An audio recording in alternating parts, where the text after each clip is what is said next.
et bienvenue à bord, je suis le capitaine Steffi Wolf et je vous embarque aujourd'hui pour une nouvelle vidéo, pour une nouvelle pioche à lire, celle du Tarot Books Challenge. Alors qu'est-ce que le Tarot Books Challenge? Eh bien, comme son nom l'indique, c'est un challenge littéraire qui va s'articuler non pas autour de menus catégories sous-catégories, mais bien autour des cartes du tarot. C'est pour ça que j'ai pris mon petit tarot avec moi. Je vous expliquerai tout à l'heure en quoi il va me servir personnellement à moi, même si pour le moment je n'ai pas encore regardé à quelle carte ça correspondait puisque j'ai pas tout à fait le même tarot qu'Aurélie. Et là vous allez me dire, mais qui est Aurélie? Eh bien Aurélie de la chaîne Livromancienne est celle qui l'année dernière a créé ce challenge et qui pour notre plus grand bonheur le refait cette année. Alors donc cette année, comme l'année dernière, le challenge va du 1er avril au 31 mai. Elle a encore une fois choisi 12 cartes qui vont, 12 arcanes du tarot. Alors cette année majeur et mineur, l'année dernière c'était seulement majeur, qui vont donc nous guider à l'aide de mots-clés pour choisir nos livres, nos lectures et donc constituer notre pile à lire. Il y a un petit plus par rapport à l'année dernière, à savoir que Aurélie nous propose de faire des tirages pour choisir, sélectionner nos livres et de manière à gagner quelques badges. Alors je ne les ai plus en tête, mais je mettrai tout en barre d'infos. En barre d'infos, vous retrouvez d'ailleurs également la vidéo de présentation d'Aurélie et peut-être, en fonction de quand paraîtra ma vidéo, sa propre pile à lire. Donc je disais, il y a une petite particularité cette année en dehors des badges, c'est qu'elle nous propose de faire des tirages. Bah évidemment, il s'agit de cartes de tarot. Donc on a le tirage une carte qui va nous permettre de piocher une carte au hasard et qui donc va correspondre à une lecture, un livre. Ensuite on a le tirage de 3 cartes, ou 4 cartes. Bah là d'un coup je sais plus, je vous le mettrai ici. Où là on tire plusieurs cartes et puis ensuite on a le tirage 5 cartes et en fait à chaque tirage on va avoir plusieurs lectures à faire et donc on atteint des paliers différents et on a des badges différents et voilà.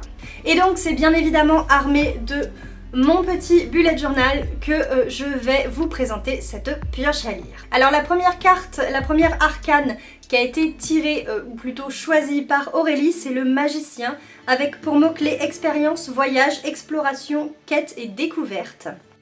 Donc dans cette catégorie, ou plutôt pour cette arcane, j'ai choisi le premier tome de Dragon de E.E. Knight. Alors encore une fois, je ne sais pas comment prononcer ce nom d'auteur, je m'en excuse. Et donc il s'agit de l'âge de feu. Alors pourquoi je le mets avec le magicien, alors qu'il s'agit d'un dragon? Tout simplement pour les mots-clés, hein, puisque ce jeune dragon, ce qui est a priori le seul de son espèce, il va partir en... ou plus ou moins, là où il est en tout cas, il va partir en quête de ses semblables, donc on a une quête, et puis il veut découvrir sa véritable nature, donc découverte. Oui, ce que j'ai oublié de vous dire, et d'ailleurs vous l'aurez peut-être vu avec ce premier livre que je viens de vous présenter, c'est que j'ai essayé de prendre le plus de livres possible que j'avais mis dans le Cozy Books Challenge parce que j'ai très envie de les lire en fait, ou alors ça fait tellement longtemps qu'ils sont dans ma palle que j'espère vraiment pouvoir les lire grâce au Tarot Books Challenge, voilà. La deuxième arcane, c'est l'impératrice. L'impératrice, elle incarne du coup les mots-clés suivants: femme puissante ou indépendante, rénome ou bien tout simplement le livre d'une autrice. Alors des livres écrits par des femmes, des autrices, j'en ai vraiment énormément et donc il m'a fallu faire un choix. Je crois pas avoir de livre avec un rénome. Des femmes puissantes, indépendantes, il y en a souvent dans les romans, donc encore une fois c'est entre guillemets assez facile de piocher là-dedans. Et j'ai choisi un livre que j'avais mis dans le précédent challenge qui me fait énormément envie, déjà pour son histoire mais aussi parce que je parle assez souvent avec son autrice. Il s'agit de Maudite de Charlotte Sizel aux éditions Plume Blanche. Donc dans Maudite, on a déjà une femme comme héroïne et une femme comme autrice. Et donc l'héroïne, elle devient le réceptacle d'un démon. Et ma foi, il va falloir qu'elle vive avec. Et j'ai vraiment envie de découvrir cette histoire.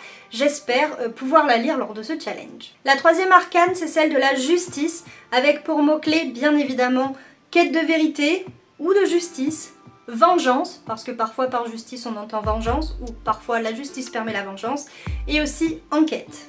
Alors j'avais plein de choses qui rentraient dans vengeance, Enfin, parce qu'en fait j'ai essayé de classer mes livres, les livres que j'avais envie de lire en fonction des mots-clés.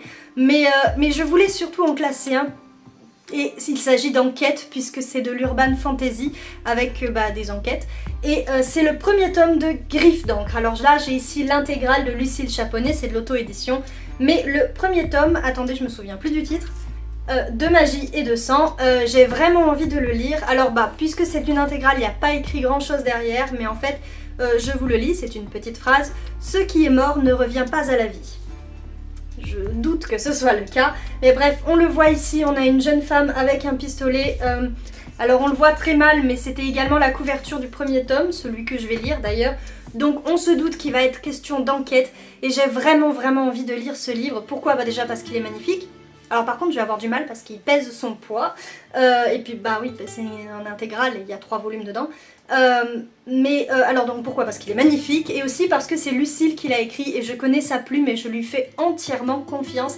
J'ai hâte de la découvrir dans cette urban fantasy. L'arcane suivante est celle de la mort.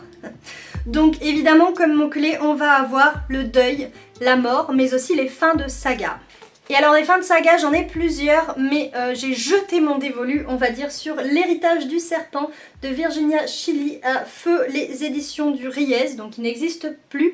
J'avais acheté les 3 tomes d'un coup puisque c'est une trilogie. J'ai lu le tome 1 il y a fort longtemps, le tome 2 il y a un peu moins longtemps, et je l'ai encore en tête. Donc je vais lire ce 3e et dernier tome. Donc on y suit ici un vampire qui a cette particularité qu'à la base c'était une femme, mais qu'il se réincarne plus ou moins dans le corps d'un homme. Et donc c'est assez compliqué. Hein. Et puis dans le 2e tome on suivait avec son ancien amant, etc. Et là j'ai hâte de savoir ce qu'il va advenir de lui. Voilà. On continue dans les arcanes qui font un peu peur avec le diable. Cette fois les mots-clés sont trahison, mensonge, illusion, manipulation et tentation. Pareil, j'ai mis un livre que je voulais absolument mettre, que a priori je ne pourrais pas lire pour le Cozy Book Challenge puisque je tourne cette vidéo le 25 mars, que je suis à peine à la moitié de mon livre et que avec ce qui m'attend cette semaine, je doute de pouvoir le terminer et donc encore moins de lire celui que j'avais prévu de lire. Il s'agit de Die Legende des Phönix Dunkelaura de Greta Milan aux éditions Ravensburger, donc c'est un livre en allemand. La légende du phénix, aura sombre, aura de ténèbres, de Greta Milan. Et donc il est question ici de phénix, ou plutôt de leurs héritiers. Donc les phénix ont disparu, mais leur force, leur magie est distillée parmi les humains. Et donc on a ici une héroïne qui, a priori, en est une, mais on sait pas trop. Illusion. Pourquoi on sait pas trop? Parce que ce fameux pouvoir, cette fameuse magie dont disposent les humains qui ont hérité des phénix, elle ne semble pas l'avoir. Donc illusion, mensonge, on ne sait pas trop. Et puis il y a aussi une partie tentation puisque c'est de la romantaisie, donc forcément elle va être tentée par quelqu'un. Voilà. Et puis encore une fois, si je le lis c'est parce qu'il est magnifique. Oui, je suis parfois un petit peu superficielle. Alors l'arcane suivante, on pourrait dire que tout va bien, elle s'appelle La Tour. Hein. Moi je ne la connais pas, je connais La Tour aux échecs.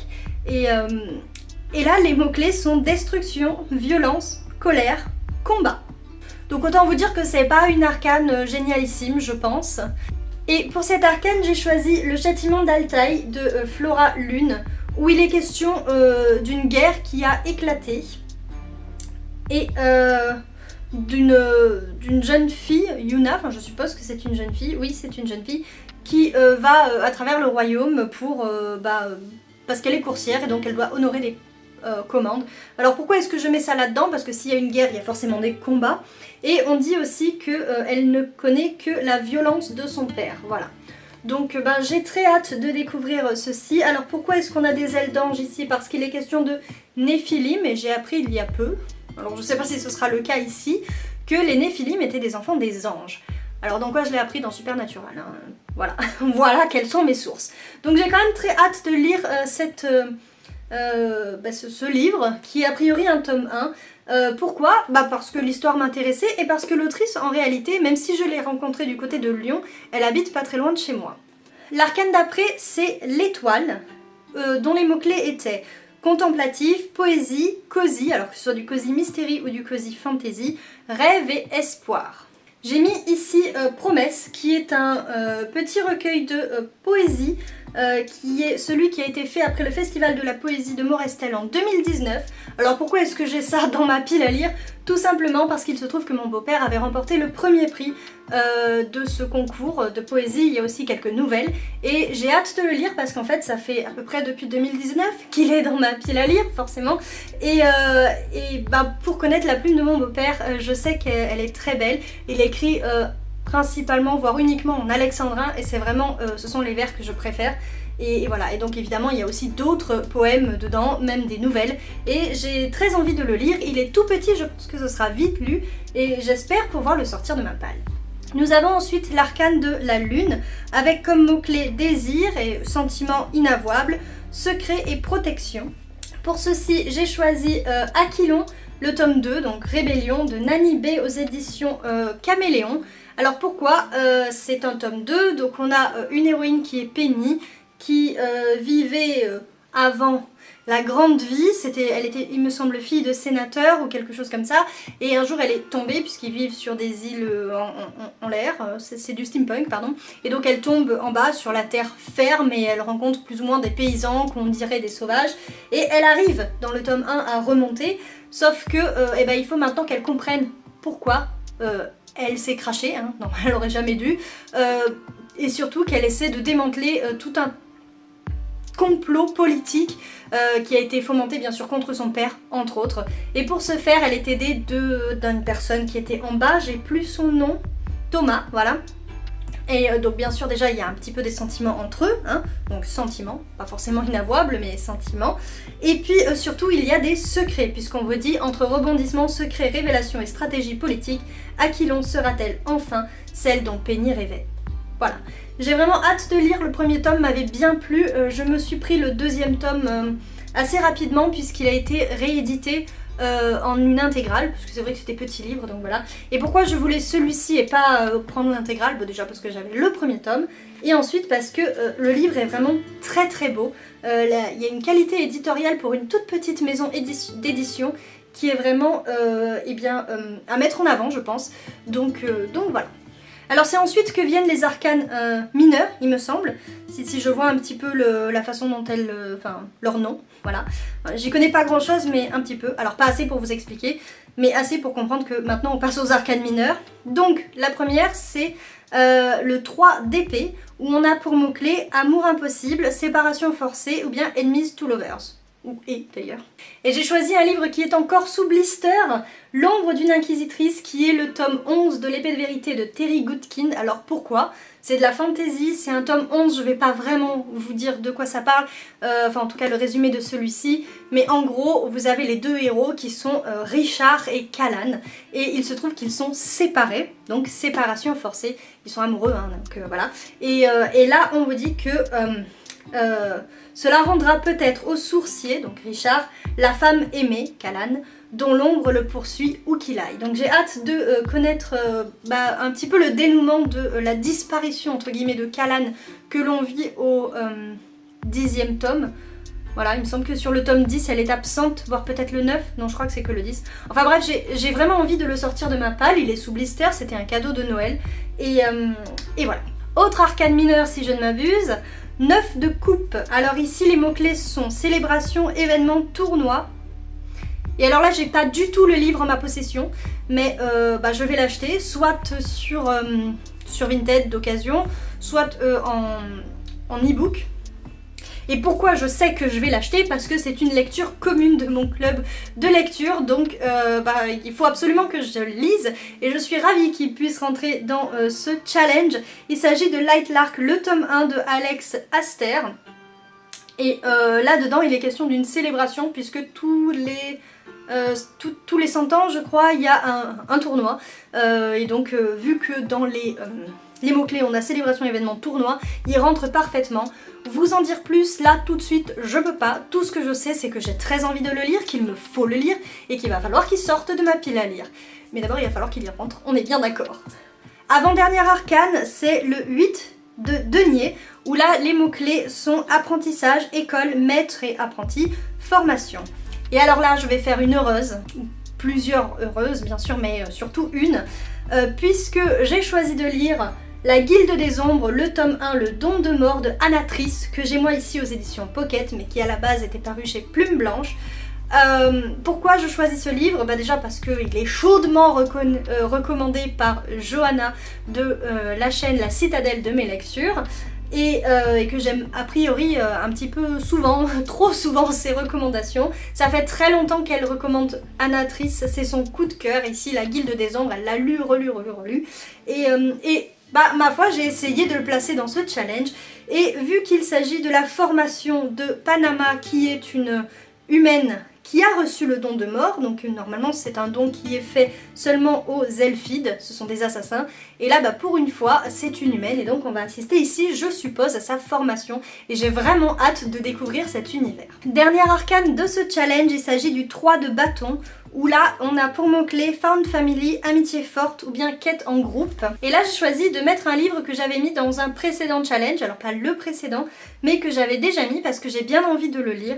Il s'agit de Cher bonheur, j'ai pris la liberté de t'écrire, dépêche-toi de répondre, de Virginie Lloyd, donc c'est un auto-édité, et pour moi ça rentrerait dans le mot-clé Found Family, puisqu'on a d'un côté un autiste et d'un autre côté un SDF, et que tous les deux se retrouvent dans le hall d'un immeuble et vont lier une certaine amitié, qui dit amitié pour moi dit quand même lien fort et potentiellement de famille, donc moi je vais le ranger dans cette catégorie. J'espère que ça me plaira. Le précédent livre que j'ai lu de l'autrice m'avait bien plu, c'est un petit peu différent, et là lire sur un autiste, sachant que le fils de cette autrice est autiste, elle sait à peu près de quoi elle parle, c'est potentiellement très intéressant. Voilà, c'est tout pour ma palle. Maintenant je voulais vous dire à quoi me servira mon petit tarot. Je vous ai dit tout à l'heure qu'il y avait un tirage de cartes, même si j'ai un petit peu oublié le nombre de cartes qu'on devait tirer.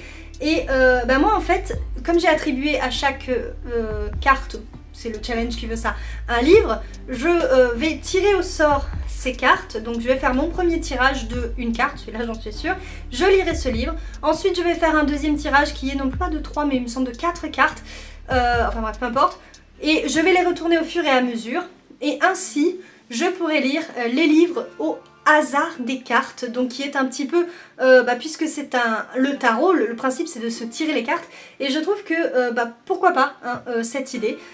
D'après le commentaire que j'ai mis sur la vidéo de présentation d'Aurélie, elle a dit qu'elle allait me piquer l'idée, donc ma foi, voilà, pourquoi pas. Pour moi ça allait ensemble. Quand j'ai vu cette idée de tirage de cartes, je me suis dit ouais, carrément on peut faire ça. Alors ça sous-entend bien sûr de laisser son tirage à plat, d'enlever les cartes une fois qu'on les a lues, enfin une fois qu'on les a complétées, et ça sous-entend également que personne ne touche à ce tirage. Ayant une fille de presque 5 ans, c'est un vrai challenge, mais je devrais trouver un endroit où les mettre. Voilà, cette vidéo est maintenant terminée, j'espère qu'elle vous aura plu. Si c'est le cas, n'hésitez pas à lui mettre un petit pouce vers le haut. Si vous pouvez, si vous en avez envie, n'hésitez pas également à mettre un petit commentaire. Alors, pour me dire si vous aussi vous participez à ce challenge ou pas du tout, ou simplement un petit emoji, n'importe quoi pour soutenir la chaîne, ça me ferait plaisir. Ce qui serait bien également, si ce n'est pas encore fait, ce serait de vous abonner à la chaîne. Je vous propose aussi d'aller faire un petit tour sur mon site internet stefivol.fr. Pourquoi ? Premièrement, c'est là que je dépose en tout premier lieu, ça fait beaucoup de premiers, mes chroniques, donc tous ces livres que je vous présente, c'est là où j'en parle en premier, en termes de chroniques et d'avis. Et ensuite également parce que, vous le savez, j'ai un côté autrice et là-dessus je poste quelques infos. Voilà, à présent je vous souhaite une excellente navigation sur YouTube et je vous dis à bientôt pour une prochaine vidéo. Tchussy!